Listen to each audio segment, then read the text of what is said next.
لا حول ولا قوة إلا بالله العلي العظيم حسبنا الله ونعم الوكيل نعم المولى ونعم النصير أعوذ بالله من الشيطان اللعين الرجيم بسم الله الرحمن الرحيم حمدا لك يا ذا الجود والإحسان والفضل والطول والامتنان وصلاة وسلاما على من لا ينطق عن الهوى إن هو إلا وحي يوحى حبيب قلوبنا وشفيع ذنوبنا وطبيب نفوسنا مولانا ومولى الثقلين جد الحسن والحسين بالقاسم المصطفى محمد اللهم صل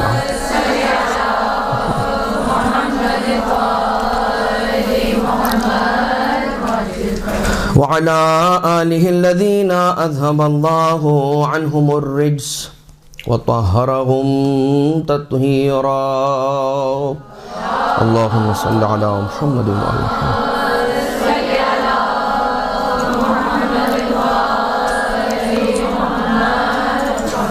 لا سيما على الإمام المنتظر والحجة الثاني عشر واللعنة الدائمة الباقية على أعدائهم ومنكر فضائلهم وغاصب حقوقهم من الأزل إلى قيام يوم الدين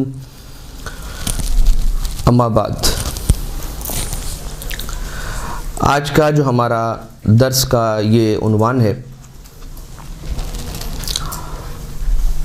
انسان کو پروردگار عالم نے ایک مزاج، ایک فطرت عنایت کر کے پیدا کیا ہے، خلق کیا ہے، اور اس کے اندر فجورہا و تقواہا دونوں ہی چیزوں کو پروردگار عالم نے ودیت فرمایا ہے،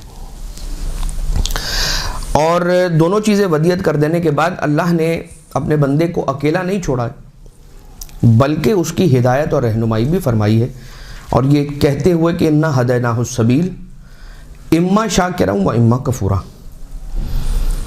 اب ہوتا یہ ہے کہ پروردگار عالم نے جب انسان کو ایک فطرت کے ساتھ، جس کو ہم کہتے ہیں کہ ایک ڈیفالٹ ایپلیکیشن، ایک ڈیفالٹ سافٹ ویئر، ایک فرم ویئر کے ساتھ اللہ نے بندے کو خلق کیا ہے کہ اس کے اندر کچھ چیزیں جو ہیں وہ بلٹ ان موجود ہیں۔ اب یہ جو چیزیں انسان کو اللہ نے بلٹ ان اس کے اندر پٹ ان کر کے، اس کے اندر رکھ کے اس دنیا کے اندر بھیجا ہے، جن میں اس کی فطرت کے اندر رونا ہے جب بھوک لگے گی، جب متوجہ کروانا ہے والدین کو یا اپنے گارجینز کو تو وہ رو کر متوجہ کرواتا ہے، من جملہ اس طرح کی بہت ساری چیزیں۔ اس کے ساتھ ساتھ ترقی کا دروازہ بند نہیں ہے، اس کے لیے پروردگار عالم نے اختیار کا راستہ کھلا رکھا ہے، کیونکہ سورۃ النحل کے اندر غالباً آیت نمبر 76 کے اندر بسم اللہ الرحمن الرحیم واللہ اخرجکم من بطون امہاتکم لا تعلمون شیئا وجعل لکم السمع والابصار والافئدہ لعلکم تشکرون۔ سماعت، بصارت اور افئدہ یہ اللہ نے دے رکھا ہے انسان کو، تو انسان دنیا میں جاہل تو آیا ہے مگر جہالت کے ساتھ اس دنیا سے جا نہیں پائے گا، اس لیے کہ اللہ نے ان کو، اس انسان کو وہ ٹولز دے کے بھیجا ہے جو ٹولز آف نالج ہیں اور ڈیولپمنٹ اور سکلز کو بڑھانے کا ایک ذریعہ ہے۔ یہ ساری چیزیں انسان کے سامنے آ جائیں، میں، میرا وجود، میرے اندر میری فطرت، جو مزاج اللہ نے مجھے دے کر بھیجا ہے، اس کے بعد یہ ٹولز، یہ آلے کہ جن کو استعمال کرتے ہوئے میں نے علم حاصل کرنا ہے، ترقی اور ارتقاء کی منزلوں کو طے کرنا ہے اور بہتر سے بہتر انسان بننا ہے۔ پھر اللہ تعالیٰ کا سمجھایا ہوا، سکھایا ہوا دین، وہ راستہ کہ جسے ہم دین مبین اسلام کہتے ہیں، یہ علم ہے، ٹھیک ہے نا، یہ علم ہے۔ ان چیزوں سے اگر انسان دور ہو جائے، ان کے ہوتے ہوئے بھی اگر انسان راستے پر نہ آئے تو یہ کیا چیز ہے؟ جہالت۔ جہالت کیوں ہے؟ کیونکہ مجھے پتا ہے کہ یہ چیزیں اللہ نے دی ہیں، اس کے باوجود بھی میں کیا کرتا ہوں؟ اسے استفادہ نہیں کرتا اور اس راستے پر نہیں آتا جو پروردگار عالم کی پسند کا راستہ ہے۔ جس ایک انسانی خامی کو آج ہم ڈسکس کرنا چاہ رہے ہیں، یہ ہے تو انسان کے اندر لیکن اس کا سد باب بہت ضروری ہے، اس لیے کہ اگر انسان اپنی اس نفس کی آواز کو سن کر اس راستے پر چلتا رہے گا تو یقیناً پروردگار عالم کی اطاعت سے دور ہو جائے گا. نہ فقط یہ اطاعت سے دور ہو جائے گا بلکہ جو چیزیں اللہ نے اسے دے رکھی ہوں گی نا، کبھی اسے توفیق مل گئی لیکن اگر وہ یہ کام کر لے گا تو اس توفیق سے دور ہو جائے گا. کبھی نیکی کر لی اس نے، اب اگر یہ کام کر لے گا تو وہ اس نیکی سے دور ہو جائے گا. وہ خامی، وہ برائی کیا چیز ہے؟ خود پسندی، عجب اسے کہتے ہیں. عربی زبان کے اندر اسے کہتے ہیں عجب، عین جیم با. خود پسندی، ناز کرنا جسے ہم کہتے ہیں، ناز کرنا، اپنی عبادت پہ ناز کرنا، اپنی اطاعت پہ ناز کرنا، اپنے حج پہ ناز کرنا، اپنے روزے پہ ناز کرنا، اپنی نماز پر ناز کرنا. اور اس کی بڑی مثالیں ہمارے سامنے ہیں اور عجیب و غریب مثالیں ہیں ہمارے سامنے. خود بعض اوقات کچھ عبادت گزار ساری زندگی عبادت کرتے ہیں اور آخر میں آ کے یہ کہتے ہیں کہ تمہیں پتہ ہے میں کتنا بڑا عبادت گزار ہوں، تمہیں پتہ بھی ہے کہ تم بات کس سے کر رہے ہو. تو یہ چیزیں ہوتی ہیں عجب اور خود پسندی کی علامتیں. لیکن اس کا آغاز ہم یہاں سے کرنا چاہیں گے کہ خود پسندی چیز ہے کیا. آپ اس بات کو جو ہم نے مقدمہ بنایا ہے نا، اس مقدمے کو اپنے ذہن کے اندر رکھیے گا تاکہ ہم ایک کچھ تھوڑی ہی دیر کے بعد انشاءاللہ ایک نتیجے تک پہنچنے والے ہیں درمیان درس میں. سب سے پہلی کیا چیز ہے؟ خود پسندی کیا ہے کیا خود پسندی؟ نمبر 1، اپنے آپ کو بے عیب تصور کرنا. نمبر 2، تھوڑے سے کمال کے بعد اسے بہت بڑا اور بہت زیادہ سمجھنا. کمال انسان کے وجود سے سرزد ہو رہا ہے، مثال کے طور پہ عبادت کی صورت میں، مثال کے طور پہ خیر کی صورت میں، مثال کے طور پہ اچھائی اور نیکی کی صورت میں. کسی کو اپلفٹ کر دیا آپ نے، کسی کو آپ نے بہتر حالت کے اندر آپ اسے لے آئے، اس کے ساتھ نیکی کر دی. لیکن وہ تھوڑا سا ہی کمال ہے بھیا، لیکن آپ اسے کیا سمجھیں؟ بھائی بہت بڑا کام کر دیا ہم نے اور اب سکون سے ٹک لگا کر بیٹھ جاؤ، ساری زندگی کے لیے یہی ایک کام کافی ہے ہمارا. نمبر 3، اس کیے ہوئے کام کو اپنا کیا ہوا کام سمجھنا اور اللہ کا عطیہ نہ سمجھنا. یعنی اللہ کو مائنس کر کے مائنس اللہ کرتے ہوئے ذاتی کمال سمجھنا اسے. یہ ہے خود پسندی. مثال کے طور پر انسان عبادت کرتا ہے اور عبادت کرنے کے بعد یہ سوچے کہ یہ عبادت میں نے خود کی ہے، اپنی ذاتی صلاحیت کے بلبوتے پہ کی ہے اور یہ توفیق پروردگار عالم کی جانب سے نعوذ باللہ من ذالک نہیں تھی. یہ تو بھائی میں اٹھ گیا، میں نے صبح کو ٹھنڈی جو رات تھی اس کے اندر میں نے کمبل کو ہٹایا اور میں اس گرم بستر سے باہر آیا اور میں نے ٹھنڈے پانی سے وضو کیا اور تھر تھراتے ہوئے جو ہے وہ میں نے کپاتے ہوئے میں نے اللہ اکبر کہہ کے نماز پڑھی اور وغیرہ وغیرہ، پورا and so on and so forth. کیا انسان سمجھے گا کہ یہ میں نے کیا؟ یہ خیال آ جانا کہ یہ میرا کتنا بڑا کمال ہے، الحمدللہ میرا شمار اب عبادت گزاروں میں، میرا شمار بھی ان لوگوں میں. ہاں یہ چیز ہے خود پسندی، عجب، اپنے آپ کو بڑا سمجھنا اور اس عبادت کو سے اپنے آپ کو بہت عظیم المرتبت سمجھنا انسان کو، یا اپنی کمزوری کو بھول جانا. نمبر 1، اس بارے میں خود پسندی ہوتی کیا ہے، اس کے بارے میں 2 ہمارے بڑے جید علماء، ایک شیخ بہائی رحمۃ اللہ تعالیٰ علیہ اور ایک علامہ مجلسی رحمۃ اللہ تعالیٰ علیہ، یہاں پر خود پسندی، ان کے یہاں پہ خود پسندی کا مفہوم اور اس کی تعریف کیا بیان کی گئی ہے وہ آپ کی خدمت میں عرض کرتے ہیں. انسان اپنے کام کو کیا سمجھے؟ بہت بڑا کام سمجھے اور اس پر خوش ہو کر ناز کرے، نمبر 1، اور یہ یقین رکھے کہ اس سے کوئی غلطی سرزد نہیں ہوئی، یعنی یہ سمجھ لے کہ یہ پرفیکٹ ہے جو میں نے کیا ہے. بہت سے افراد کے جو وسواس کے مرض کے اندر مبتلا ہوتے ہیں وہ کہیں نہ کہیں چھپے ہوئے انداز سے خود پسندی کا شکار ہو چکے ہوتے ہیں یا ہونا چاہ رہے ہوتے ہیں، اور وہ یہ چاہتے ہیں کہ بھائی ہماری نماز بالکل ایسی ہو کہ جیسے 14 معصومین کی نماز ہوئی تھی ایسی پرفیکٹ نماز ہو. شاید ہمارا قالب وہ قالب ہے ہی نہیں کہ جس سے اس طرح کی عبادت سرزد ہو جائے، اس لیے کہ ہماری خلقت اس بیس پر نہیں ہوئی ہے. ٹھیک، اچھا، تو یہ ایک کیا کہ انسان اپنے آپ کو بہت بڑا، اپنے چھوٹے سے کام کو بڑا کام سمجھے، اس پر خوش ہو کر ناز کرے، اور کیا یہ یقین رکھے کہ اس سے کوئی غلطی سرزد نہیں ہوئی یا نہیں ہو سکتی. ہاں، اب وہ اس کے اندر ایک ایکسیپشن یوں کر کے بیان کرتے ہیں، البتہ اگر کوئی نیک کام کرنے کے بعد ذہنی طور پر انسان کو خوشی ہو رہی ہو اور اس کی توفیق ملنے پر اللہ کا شکر ادا کرے اور اس اچھے کام کو اللہ کی طرف پلٹائے اور اس میں اضافے کی اللہ سے دعا کرے، یہ خود پسندی نہیں ہے۔ بات واضح؟ جی ہاں، کہ انسان کوئی اچھا کام، کوئی نیک کام کر کے دل میں جو خوش ہوتا ہے نا کہ یہ پروردگار عالم نے مجھے توفیق دی کہ میں یہ عبادت کر سکا، آج مجھے اتنا اچھا لگ رہا ہے کہ میں اول وقت نماز پڑھ رہا ہوں، تو یہ پروردگار عالم سے انسان جوڑ رہا ہے اس اپنے اچھے کام کو، اپنی ذات کی سے نہیں جوڑ رہا، تو یہ خود پسندی نہیں ہے۔ اب آ جائیے شیخ بہائی نے کیا کہا اس حوالے سے، تقریباً ملتی جلتی ہی بات ہے، اور ان کا کہنا بھی یہی ہے کہ کوئی کام کر کے اس لیے خوش ہو کہ اللہ نے اسے توفیق دی تھی، اور اس کے ساتھ یہ اندیشہ بھی ہو کہ ممکن ہے کہ اس کے اندر کوئی گڑبڑ، کوئی کمی، کوئی بیشی ہو چکی ہو۔ یہی وجہ ہے کہ ہمارے پاس دعا ہے تعقیبات نماز کے اندر کہ الہی حاضہی صلاتی صلیتھا لا لحاجت منک الیہا ولا رغبت منک فیہا الا تعظیما وطاعتا واجابتا لک الی ما امرتنی بہ۔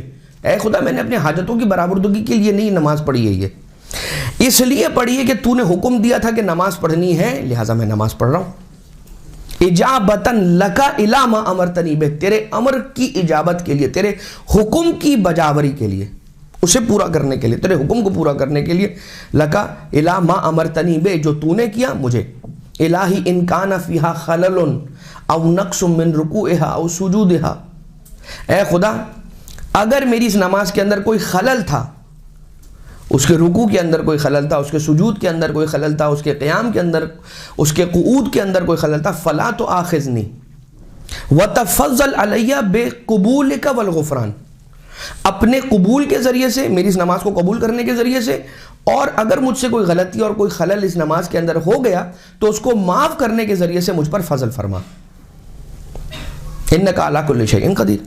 یہ تعقیبات نماز کے اندر یہ دعا موجود ہے، مفاتیح الجنان کے اندر آپ دیکھ سکتے ہیں۔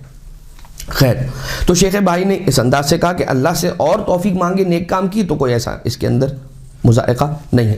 لیکن اگر یہ تصور کرنے لگے کہ جو اس نے اپنے اختیار سے کیا ہے، اس نیکی کو انجام دیا ہے، یا اس کے اندر پروردگار عالم کا کوئی عمل دخل نہیں ہے اور وہ اس وجہ سے قابل احترام ہو گیا اور نعوذ باللہ من ذالک خدا پر احسان کر رہا ہے، تو پھر یہ عجب ہے۔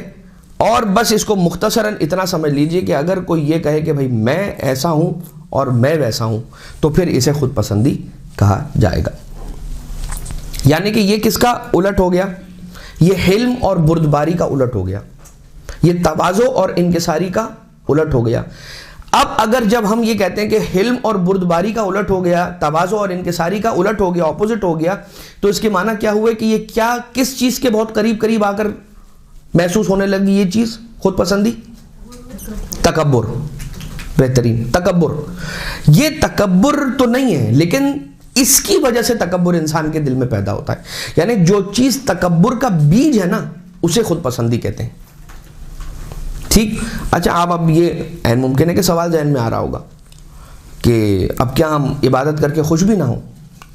اسی لیے ابتدا کے اندر یہ بات بیان ہو گئی کہ انسان خوش ہو، عبادت کرنے کے بعد خوش ہو، یہ جو خوشی ہے انسان کی عبادت کے بعد، یہ خود بہت ایک اچھی علامت ہے۔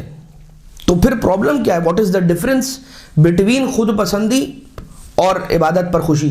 کیا ڈفرنس ہے؟ ڈفرنس یہ ہے کہ عبادت کرنے کے بعد اپنا کمال سمجھنا اور ہے، عبادت کر کے اسے اللہ ہی کی دی ہوئی ایک توفیق سمجھنا اور ہے۔ یہی وجہ ہے جناب سیدہ سلام اللہ علیہا کے بارے میں یہ ملتا ہے،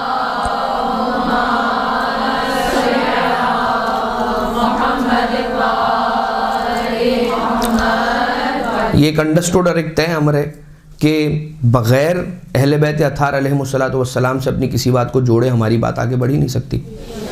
مدینہ منورہ کے اندر فجر کا وقت ہوا، لوگوں کے دیواروں سے سفید رنگ کا نور نکلنے لگا، لوگ اچانک سے ایک مرتبہ جاگ گئے، بیدار ہو گئے، جو نہیں اٹھنا چاہ رہے تھے وہ بھی اٹھ گئے اور رسالت مآب کے پاس گئے مسئلہ لے کر، اور جب گئے تو دیکھا کہ اور بھی افراد ہیں۔ پتہ چلا کہ پورے مدینے کے اندر یہ ہو رہا ہے کہ وقت فجر جو ہے وہ ہر ایک مدینہ کے رہنے والے شخص کے گھر کی دیوار سے سفید رنگ کا نور طلوع ہو رہا ہے۔ رسالت مآب نے ساروں کو کہا کہ جاؤ اگر دیکھنا چاہتے ہو کہ اس نور کا مرکز کیا ہے، منبع کہاں ہے، کہاں سے یہ نور طلوع ہو رہا ہے، تو جاؤ اس دروازے پر. اور وہ دروازہ تھا جناب سیدہ سلام اللہ علیہا کے گھر کا دروازہ. اللہم صلی علی محمد و آل محمد.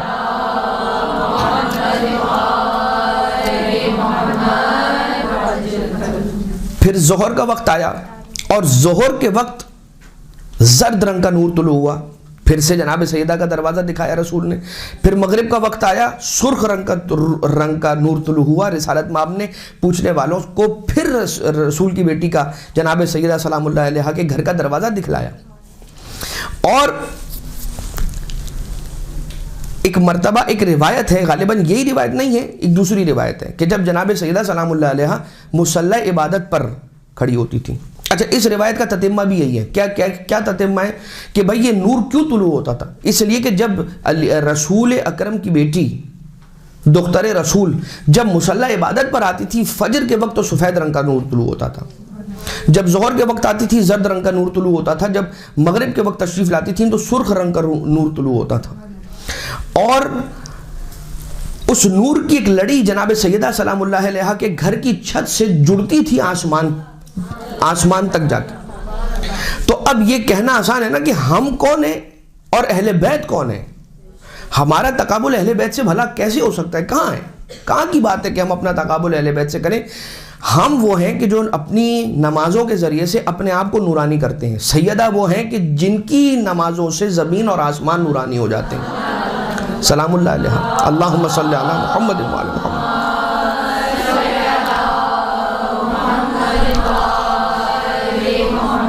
اچھا، خود پسندی جہالت کی قسموں میں سے بھی ایک قسم ہے، جہالت کی اقسام میں سے ایک قسم ہے خود پسندی. ٹھیک ہے، بہت آسانی کے ساتھ ہم یہ کہہ سکتے ہیں کہ یار تم نے ایک تو عبادت بھی کی، اس کے بعد اللہ پہ احسان کیا کیا عبادت کر کے. جب انسان عبادت کر کے اللہ پہ احسان کرتا ہے نا، یا اس میں یہ فیل آتی ہے اس کے اندر، یہ احساس پیدا ہوتا ہے کہ یار کیا کمال کہ آج میں نے عبادت کی، بھائی واہ مزہ آ گیا، یہ اللہ پر احسان کرنے کے جیسا ہے. اچھا خیر، اب روایتوں میں کیا ہے میں وہ کہتا ہوں، اپنی جانب سے کیا میں عرض کروں. بس ایک بات اس کی روایتیں بیان کرنے سے پہلے میں آپ کی خدمت میں عرض کرتا ہوں. جہل کی دو بڑی قسمیں ہیں، ایک ہے جہل بسیط، ایک ہے جہل مرکب. ٹھیک، منطق جنہوں نے پڑھ رکھی ہوگی ان کو یہ ٹرمینالوجیز معلوم ہوں گی. اس کو اگر سمپلیفائی کر کے بیان کیا جائے کہ کیا ہوتا ہے جہل بسیط اور کیا ہوتا ہے جہل مرکب، تو آسان ترین الفاظ میں یہ کہا جا سکتا ہے کہ دو طرح کے جاہل ہوتے ہیں. ایک وہ جاہل ہوتا ہے کہ جو جانتا ہے کہ میں جاہل ہوں، اور دوسرا ایسا جاہل ہوتا ہے کہ جو یہ بھی نہیں جانتا کہ میں جاہل ہوں. اب ان دونوں میں سے کون سا بڑا جاہل ہوا؟ دوسرا والا بڑا جاہل ہوا، جو یہ بھی نہیں جانتا کہ میں جاہل ہوں. بیچارہ اتنا بڑا جاہل ہے. ایک تو جاہل ہے، اس کے بعد اس بارے میں بھی جاہل ہے کہ نہیں جانتا کہ جاہل ہے. ٹھیک، اس کے لیے فارسی کا ایک شعر ہے، دو مصرے ہیں. آن کس کے ندانت و ندانت کے ندانت، در جہل مرکب ابد الدہر بماند. کہ جو نہیں جانتا اور نہیں جانتا کہ نہیں جانتا، وہ جہل مرکب کے اندر ہمیشہ ہمیشہ کے لیے پڑا رہ جاتا ہے. اچھا، اب فرق کیا ہوتا ہے؟ میں اسے خود پسندی تک پہنچانا چاہ رہا ہوں نا جہل مرکب کو. تو کیسے؟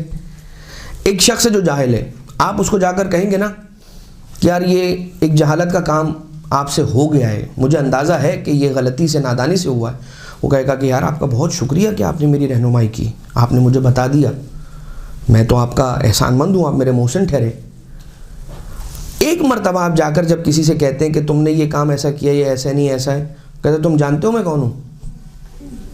تمہیں پتہ ہے کہ میں ماہ رجب، شعبان، ماہ رمضان 3 مہینے مسلسل روزے رکھتا ہوں؟ تمہیں پتہ ہے؟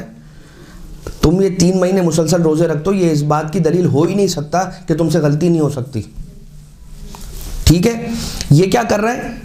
خود پسندی کر رہا ہے. مگر کس وجہ سے خود پسندی کی راہ پر چڑھ گیا، چل پڑا؟ کیوں؟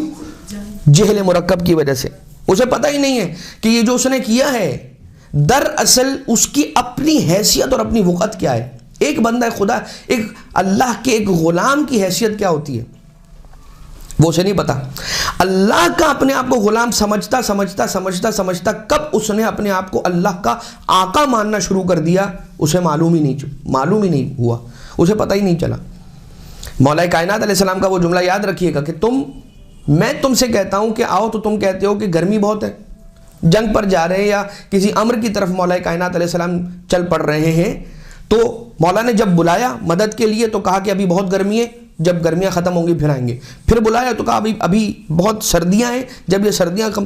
تو مولا کائنات علیہ السلام کا ایک جملہ ہے, آقا فرماتے ہیں کہ کبھی کبھار مجھے ایسا لگتا ہے کہ میں تمہارا نہیں بلکہ تم میرے آقا ہو یا میرے امام ہو یا جو کچھ بھی. تو اب یہاں جہل مرکب, دراصل خود پسند انسان کیا ہوتا ہے, ایک ایلیوژن کے اندر, ایک خام خیالی کی دنیا کے اندر زندگی گزار رہا ہوتا ہے, ناواقف ہوتا ہے, اور اس بات سے بھی ناواقف ہوتا ہے کہ وہ ناواقفیت کا شکار ہے. ٹھیک ہے, مولا امیر المومنین حضرت حلال مشکلات علیہ السلام یہ ارشاد فرماتے وَإِذَا زُكِيَ أَحَدٌ مِّنْهُمْ خَافَ مِمَّا يُقَالُ لَهُ وَيَقُولُ, کہ جب بھی تم میں سے یا ان لوگوں کی, کن کی نشانی بتا رہے مولا, مومنین کی اور متقین کی نشانیاں بتا رہے ہیں. ان میں سے ایک مولا کا نہج البلاغہ کے اندر خطبہ نمبر 191, اس کا یہ ایک چھوٹا سا اقتباس ہے 2 یا 3 لائنوں کا. وَإِذَا زُكِيَ أَحَدٌ مِّنْهُمْ خَافَ مِمَّا يُقَالُ لَهُ وَيَقُولُ أَنَا أَعْلَمُ بِنَفْسِي مِنْ غَيْرِي وَرَبِّي أَعْلَمُ مِنِّي بِنَفْسِي. جب ان لوگوں کی کوئی آ کے تعریف کرتا ہے کسی بھی حوالے سے, تو وہ یہ کہتے ہیں کہ بھائی مت کرو میری تعریف, اس لیے کہ اپنے آپ کو میں تم لوگوں سے زیادہ بہتر جانتا ہوں, مت کرو میری تعریف. ٹھیک, وَرَبِّي أَعْلَمُ مِنِّي بِنَفْسِي, اور میرا رب تو جو میں اپنے بارے میں جانتا ہوں نا, اس سے بھی زیادہ میرا رب میرے بارے میں جانتا ہے. تو وہ بے چین ہو جاتے ہیں, خافا مما یقال لہو, خوف میں آ جاتے ہیں اس چیز سے کہ جو ان کے بارے میں کہا جاتا ہے. ہمارے یہاں کیا کہا جاتا ہے, ارے نہیں یہ تو اللہ کا کرم ہے, ارے نہیں بس اللہ کا شکر ہے, ارے نہیں بس ارے نہیں. کیا بھائی آپ کہیں, مولا کائنات نے ارشاد فرمایا کہ ان کی نشانی ہے کہ چپ کر کے اپنی تعریف سنتے نہیں رہتے ہیں بلکہ خوف میں مبتلا ہو جاتے ہیں. اچھا, دل کی کیفیت ہے خوف, یہ صرف ظاہری زبانی خوف نہیں ہے. خاف مما یقال لہو, وہ خوف میں آ جاتے ہیں اس بارے میں جو ان کے بارے میں کہا جا رہا ہوتا ہے. وَيَقُولُ, اور وہ یہ کہتے ہیں کہ انا اعلم بنفسی من غیری, کہ میرے غیر جتنے بھی ہیں تم سب سے زیادہ میں اپنے آپ کو جانتا ہوں. تم رہنے دو, یہ تعریف نہ کرو, میں اپنے آپ کو زیادہ جانتا ہوں بھیا, اور جتنا میں جانتا ہوں نا اپنے آپ کو, اس سے زیادہ میرا رب مجھے جانتا ہے.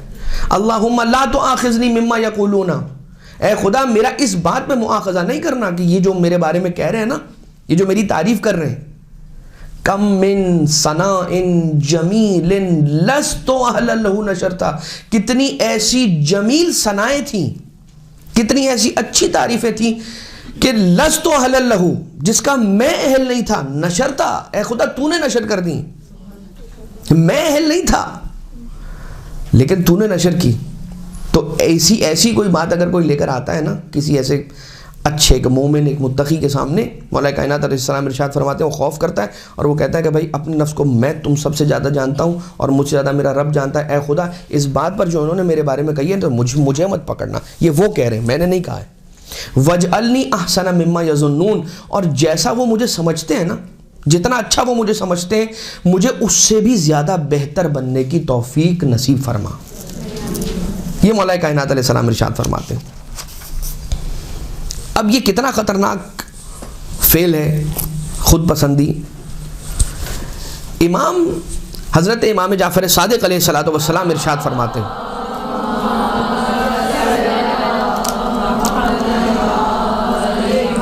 مولا ارشاد فرماتے ہیں ان اللہ علم ان الذنب خیر للمؤمن من العجب, کہ ایک مومن اگر گناہ کرتا ہے نا تو یہ اس کے عجب کرنے سے زیادہ بہتر ہے. مطلب وَلَوْلَا ذَلِكَ مَبْتَلَى مُؤْمِنٌ بِذَنْبٍ أَبَدًا, اگر ایسا نہ ہوتا تو مومن کبھی بھی گناہ میں پڑتا ہی نہیں. اس کے معنی کیا ہوئے, مومن جب گناہ کر لیتا ہے تو گناہ کر کے کیا کرتا ہے, فوراً پشیمانی ہوتی ہے. اور عجب کیا ہے؟ عجب ہوتا ہی نہیں ہے مگر یہ کہ کسی نیک کام پہ. تو مولا امام صادق علیہ السلام کیا فرما رہے کہ ایک شخص کا گناہ کرنا بہتر ہے، مومن کا گناہ کرنا اس کے عجب کرنے سے بہتر ہے. مطلب عجب سیلف پریزنگ ایک شرعی حدود کے اعتبار سے کہا جا رہا ہے. ہر سیلف پریزنگ کی بات نہیں ہو رہی، خاص طور سے اس وقت کہ جب کوئی مائنس اللہ کانسیپٹ آ جائے یا کوئی اپنی عبادتوں کے بارے میں آ جائے یا خود یعنی استقلال اور مستقل چیز انسان اپنے آپ کو انڈیپینڈنٹ سمجھنے لگے. تو ان اللہ علم ان الذنب خیر للمؤمن من العجب، کہ اگر کسی مومن سے گناہ ہو جاتا ہے نا، یہ اچھی حالت ہے اس کی، یہ پھر بہتر ہے کس سے؟ عجب سے. کیوں؟ اس کو بہت ڈیٹیل کے اندر کتابوں کے اندر اس حدیث کو ڈسکس کیا گیا. خود پسندی کا جو گناہ ہے نا، یہ گناہ قلب ہے، اور جو ذنب ہے یا ذنوب ہے وہ گناہ اعضاء ہیں، اعضاء و جوارح ہیں. اچھا، اب اس سے ہوگا کیا؟ امام علیہ السلام مزید ارشاد فرماتے ہیں کہ من دخلہ العجب ہلک، جس میں عجب داخل ہو گیا وہ سمجھ لیجیے ہلاک ہو گیا. میں اس کی چھوٹی سی دنیاوی اگزامپل دے دوں آپ کی خدمت میں. ایک انسان ہے، ایک کلاس کے اندر بیٹھتا ہے، آہستہ آہستہ اس میں یہ خیال کسی نے انجیکٹ کر دیا یا اس میں ڈیولپ ہو گیا، خود بخود اس کے اندر آ گیا کہ میں یہاں سیکھنے کے لیے نہیں آتا، اس لیے کہ یہ جو استاد ہیں، یہ جو ہمیں سکھانے کے لیے آتے ہیں، یہ کچھ جانتے وانتے نہیں ہیں، ان کو کوئی علم نہیں ہے. یا یہ سمجھ لے کہ ان سے بڑا عالم میں ہوں، یا یہ سمجھ لے کہ مجھے کچھ سیکھنے کی ضرورت نہیں ہے، یا میں کمپلیٹ ہو چکا ہوں، جتنا مجھے سیکھنا تھا میں نے سیکھ لیا. جب انسان اس منزل پر آ جاتا ہے نا، تو پھر کیا ہوتا ہے؟ اس میں مزید سیکھنے کے دروازے بند ہو جاتے ہیں. آپ دیکھ لیجئے بہت سارے ایسے افراد ہوتے ہیں جن کو آپ سمجھانے کی کوشش کرتے ہیں، وہ کہتے ہیں کہ بھائی ہمیں مت سمجھاؤ. وہ آپ کو سمپل ون لائنر کہہ کے خاموش کرا دیں گے، کہیں گے بھائی سٹاپ، مجھے مت بتاؤ بھائی کہ کیا ہوتا ہے روزہ نماز. ہم 35 سال ہو گئے ہم کو نماز روزہ رکھتے ہوئے. تو 35 سال ہو گئے وہ تو بات ٹھیک ہے، لیکن کیا اس بات کا امکان ہے کہ آپ کا وضو غلط ہو؟ کیا اس بات کا امکان ہے کہ آپ کے مخارج، تجوید یہ آپ کی غلط ہو؟ کیا کوئی اس میں سواد کی مسٹیک ہو یا ہا کی مسٹیک ہو یا زواد کی مسٹیک ہو، والا زوالین والی جو زواد ہے شاید اس کی مسٹیک ہو؟ کیا اس بات کا احتمال ہے یا نہیں؟ اگر اس بات کا احتمال ہے تو آپ ضرور اس کو امپروو کر سکتے ہیں. یہاں پہ کیا ہے؟ جس کے دل میں عجب داخل ہو گیا، سمجھ لیجئے ہلاک ہو گیا. کیسے ہلاک ہو گیا بھائی؟ ایسے ہلاک ہو گیا کہ اب وہ رب ذوالجلال سے توفیق مانگے گا ہی نہیں، اس لیے کہ وہ جو کر رہا ہے اپنی سیلف صلاحیتوں اور ایبلٹیز پہ کر رہا ہے، اللہ کی توفیق سے تھوڑی کر رہا ہے. جو اللہ کی توفیق سے کرتا ہے وہ راتوں کو اٹھ کے ہاتھوں کو جوڑ کر کہتا ہے پروردگار مجھے توفیق دے دیجیے کہ میں کل کی نماز پڑھ لوں، میں اول وقت نماز پڑھ لوں، میں اپنے والدین کے ساتھ نیکی کر سکوں، میں اپنی جو ہے وہ جو ذمہ داریاں ہیں انہیں پورا کر سکوں. پروردگار تو توفیق دے گا تو ہوگا، اس لیے کہ سب کچھ کرنے کے بعد جو شکر اگر میں تیرا کر پاتا ہوں تو وہ بھی تیری توفیق ہی کے ذریعے سے، وہ نہ ہو تو میں نہیں کر پاؤں. کتنی مرتبہ ایسا ہوتا ہے کہ ہم یہ سوچتے ہیں کہ آج میں زیارت عاشورہ پڑھوں گا 100 سلام اور 100 لعن کے ساتھ، لیکن ہوتا کیا ہے؟ نہیں پڑھ پاتے. کیوں؟ توفیق نہیں ملی، یا کوئی ایسا کام ہو گیا جس سے توفیق سلب ہو گئی. یا کبھی ایسا بھی ہوتا ہے، آپ یہ دیکھیں کہ جو شخص مسلسل نماز پڑھنے کے لیے مسلسل جو پڑھ رہا ہوتا ہے، روز اٹھ رہا ہے نماز شب کے لیے، اس کے دل میں بھی یہ خیال آ سکتا ہے کہ الحمدللہ بھائی میں تو روز اٹھتا ہوں. میں روز اٹھتا ہوں نہیں، پروردگار عالم کا فضل ہے کہ میں روز اٹھتا ہوں. یہ اہل بیت کی نظر کرم ہے کہ میں روز اٹھتا ہوں. مثال کے طور پر میں نے کل زیارت وارثہ پڑھی، زیارت وارثہ پڑھ کے سو گیا، میری اچانک آنکھ کھل گئی. یہ کوئی 6 سال کے بعد ایسا ہوا. کیوں؟ ایک حوالہ ہے درمیان میں، اہل بیت اطہار کی مدد آپ کے شامل حال ہو گئی. کیوں؟ کیونکہ آپ کو 6 سال بعد یاد آ گیا کہ زیارت وارثہ پڑھنی ہے، شب جمعہ تھا، آپ نے وہ پڑھی، پروردگار عالم کو پسند آ گئی آپ کی یہ بات، آپ کو اس نے ایک اور توفیق دے دی، اس کے انعام میں آپ کو ایک اور توفیق دے دی. تو وہ جو آپ نے کل رات میں زیارت وارثہ پڑھی تو وہ بھی کیا آپ کے اپنے ذہن کے اندر آ گئی اور آپ کی اپنا کمال تھا؟ وہ یہ ذہن میں کس نے ڈالا آپ کے؟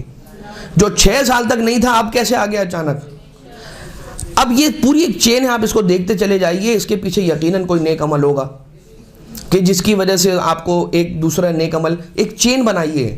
تو ہر چیز کو اللہ سے جوڑتے چلے جائیے. یہ خود شکر کی قسموں میں سے اور ایک قسم ہے کہ اللہ کی دی ہوئی توفیق پر شکر کرنا. اور جب انسان کسی اللہ کی دی ہوئی نعمت پر شکر کرتا ہے, لئن شکرتم لازیدنکم, تو جیسے جیسے آپ اللہ کی دی ہوئی چاہے توفیق کی صحیح, مگر تحفہ توفیق پر اس کا آپ نے شکر کیا تو آپ کے اس توفیق کے اندر اضافہ ہو جائے گا, آپ کو بہت زیادہ توفیق ملنے لگے گی نیک کام کرنے کی. ایک شخص سے بیٹھا ہوا ہے, چاہے وہ حرم مولا امیر کائنات علیہ السلام میں بیٹھا ہوا ہے یا علیہ الصلاۃ والسلام,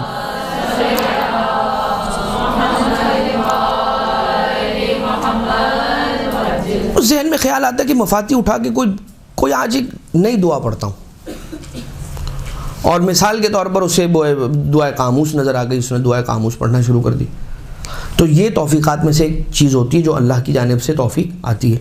اب آ جائیں ایک الکافی کے اندر, ٹھیک ہے, الکافی کے کون سے حصے کے اندر, الکافی کے تو مختلف جلدیں ہیں.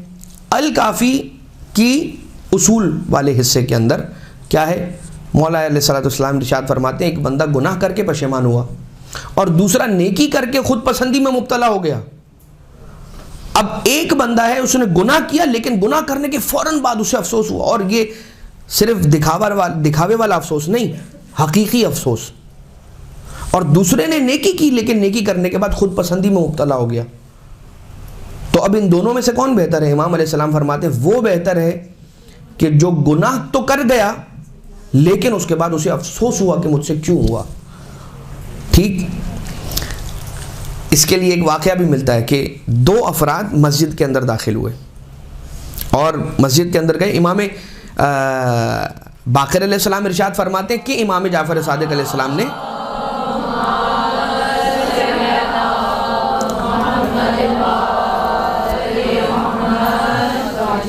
یعنی چھٹے امام علیہ السلام نے پانچویں امام علیہ السلام سے روایت فرمائی کہ دو اشخاص مسجد میں داخل ہوئے, ایک فاسق تھا ایک عابد تھا, اور جب باہر آئے ہیں تو بالکل اپوزٹ ہو چکا ہے.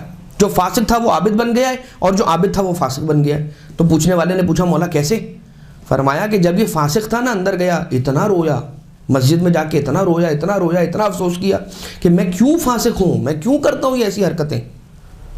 اور جب اس میں پشیمانی آئی, پروردگار عالم نے اس سے محبت کرنا شروع کر دی, وہ عابد بن گیا یا ایک اچھائی کے راستے پر آ گیا. اور جو عابد تھا وہ فاسق کیسے بن گیا کہ خود پسندی اس کے اندر آ گئی کہ یہ سب میں نے کیا ہوا, یہ میرا کیا ہوا, یہ پروردگار عالم کی جانب اگر اس کی نظر کرم ہماری جانب نہ ہو تو ہم ایک سانس کے بھی محتاج ہیں. ہم ہر وقت سانس لیتے ہیں, یعنی انہیل کرتے ہیں ایکسیل کرتے ہیں, انہیل کرتے ہیں ایکسیل کرتے ہیں نا, سانس اندر لیتے ہیں پھر نکالتے ہیں سانس اندر. یہ کوئی ایسا ایک مرحلہ کہ جس وقت انسان کا دم نکلنے والا ہوتا ہے وہ اندر جو گئی ہوئی ہوتی ہے سانس وہ اندر ہی کے اندر رہ جاتی ہے, اور جو باہر نکلتی ہے اس کے بعد وہ پھر دوبارہ اندر جانے کے قابل نہیں رہتی. کیا ہے پروردگار عالم نے اپنے بندے پر کتنا کرم رکھا ہوا ہے. خیر, ایک عابد کا ذکر چھٹے امام علیہ السلام فرماتے ہیں, کہتے ہیں کہ بھائی ایک عابد ہے عبادت کرنے والا, اور اس سے پوچھا کس نے؟ چھٹے امام علیہ السلام ارشاد فرماتے ہیں کس کے بارے میں؟ ایک عالم کے بارے میں.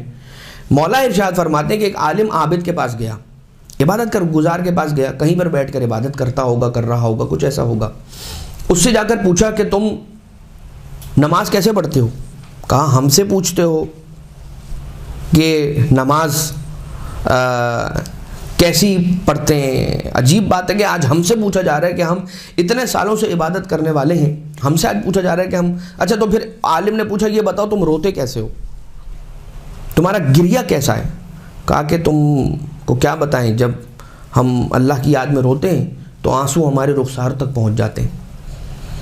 عالم کہتا ہے کہ وائے ہو تم پر, اگر تم اپنے دل میں اللہ کی یاد رکھ کے, اس کا خوف رکھ کے ہنس لیتے نا تو وہ ہنسنا تمہارے اس رونے سے اچھا تھا کہ تمہارے دل میں اللہ کی یاد تو تھی. اب جو تم کر رہے ہو نا عبادت کے نام پہ, اس میں صرف تم ہی تم ہو, اللہ اس میں کہاں ہے؟ اس میں اللہ کہاں ہے؟ ٹھیک ہے، یہ بات ہو گئی. اب ایک بڑی انٹرسٹنگ اور ایک بہت جالب روایت ہے وسائل الشیعہ کی کتاب الطہارت کے اندر ہے کہ، اور کتاب الطہارت کے اندر پہ باب تحریم الاعجاب اس کے اندر ہے. رسول اکرم صلی اللہ علیہ وآلہ وسلم کی ایک حدیث ہے،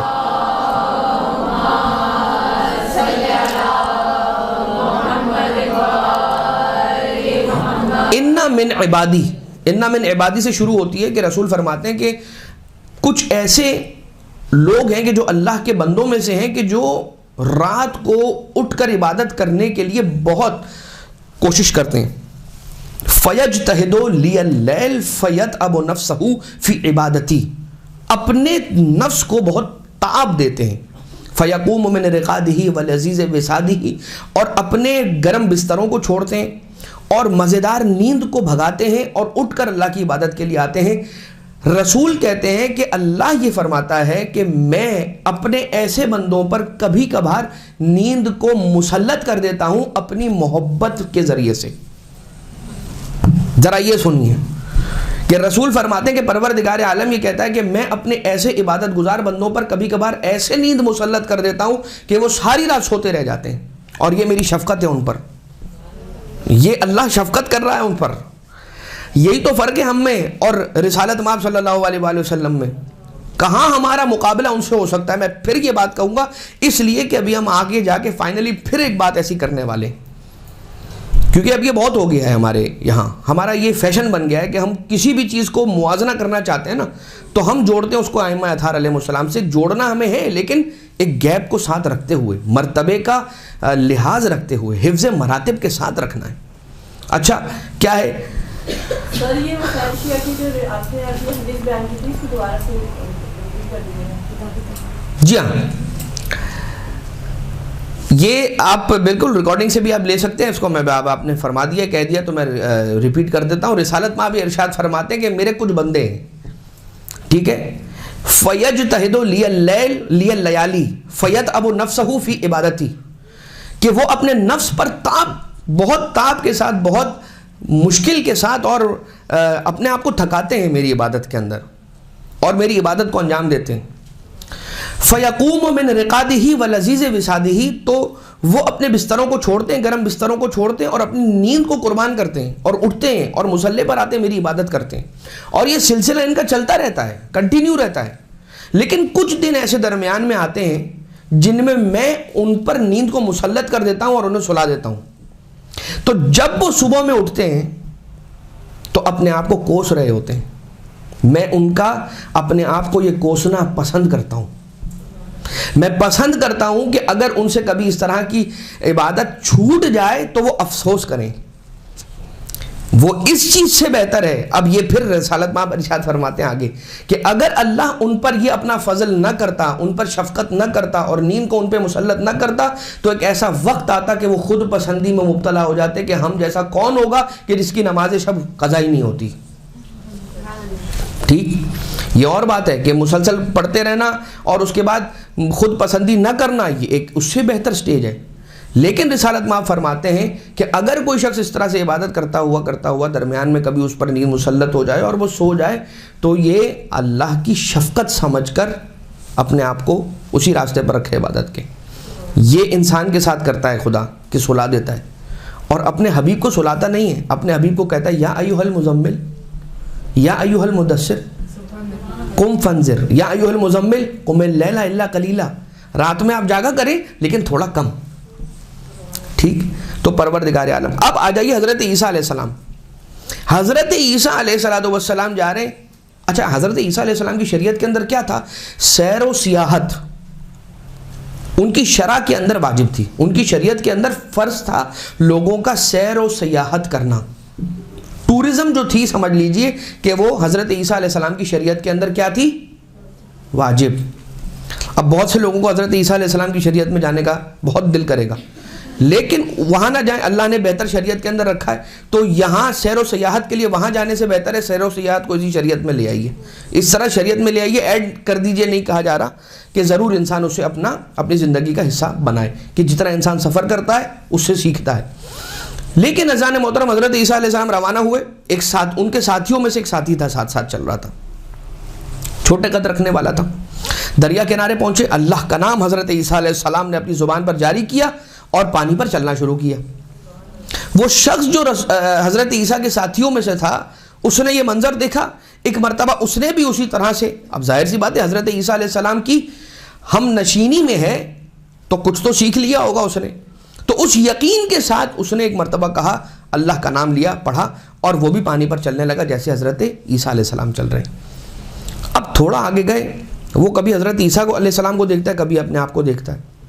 کہتا ہے بھائی یہ بھی پانی پہ چل رہے ہیں، یہ نبی خدا ہیں، اور میں بھی پانی پہ چل رہا ہوں، اور میں ایک عام بندہ ہوں، تو ان میں مجھ میں فرق کیا ہے؟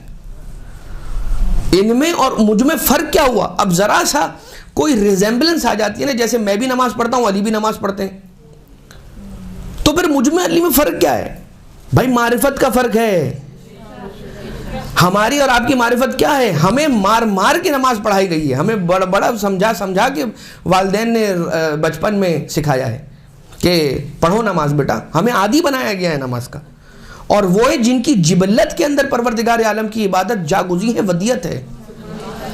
یعنی یہ تو فرق تم پوچھ رہے ہو کہ وہ بھی نماز پڑھتے ہیں، میں بھی نماز پڑھتا ہوں، تو ان میں مجھ میں کیا فرق ہوا؟ تمہارا چلنا عبادت ہے، علی کا چلنا بھی عبادت ہے. تمہارا ٹھہر جانا عبادت ہے، علی کا ٹھہر جانا بھی عبادت ہے. تمہارا بولنا عبادت ہے، نہیں، علی کا بولنا بھی عبادت ہے. تمہارا خاموش رہنا عبادت نہیں، علی کا خاموش رہنا بھی عبادت ہے.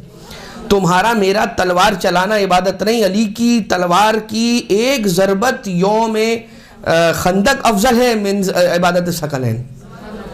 تو اپنا تقابل ان سے نہ کرو کہ جن سے تمہاری کمپیریزن کا کوئی کوشچن ہی نہیں ہے. یہ اللہم صلی علی محمد و آل محمد.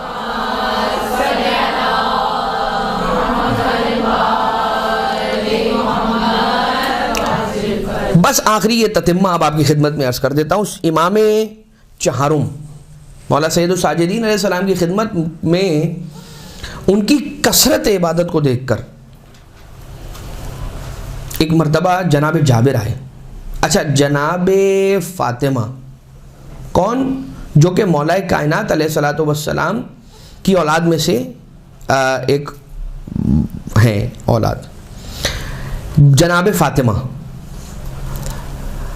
ایک مرتبہ جناب جابر سے، یہ جناب فاطمہ بنت محمد سلام اللہ علیہ نہیں، ٹھیک، ایک مرتبہ کہتی ہیں کہ جائیں اور جا کر میرے بھتیجے سید سجاد بہت زیادہ عبادت کرتے ہیں، ان سے کہیے کہ کچھ عبادت میں کمی اختیار کریں، اس لیے کہ آپ کے اس انداز کو دیکھ کر ہم تڑپ جاتے ہیں. شدت گریہ اور حضرت مولا سجاد علیہ السلام کی عبادتوں کا انداز کہ جتنے اعضائے سجدہ تھے سب پر گٹھے ہو جاتے تھے. اچھا، اسے کیا کہتے ہیں؟ ذو صفنات، وہ صفنات ہو جاتے تھے مولا کے اعضائے سجدہ پر. تو جب جابر آئے اور آنے کے بعد کہا کہ اے مولا، یہ سب آپ پر تو جنت واجب ہے، آپ کے چاہنے والوں تک پر جنت واجب ہے، تو پھر آپ یہ اتنی زیادہ عبادت کا، تو تم کیا چاہتے ہو کہ میں اللہ کا شکر گزار بندہ بھی نہ بنوں؟ دیکھیں مولا ہیں یہ مولا. اس کے بعد پھر فرمایا کہ رسول اللہ سے بڑھ کر اور کون ہوگا؟ انہوں نے تو کبھی عبادت کو ترک نہیں کیا، لہٰذا یاد رکھو میں اسی طرح سے اپنے آبا و اجداد کی سنت پر چلتے ہوئے عبادت کرتا رہوں گا یہاں تک کہ میں مر جاؤں گا. یہ کہا مولا سجاد علیہ السلام نے. اس کے بعد ایک مرتبہ امام محمد باقر علیہ السلام نے اپنے بابا مولا سید سجاد علیہ السلام اللہم صلی علی محمد و آل محمد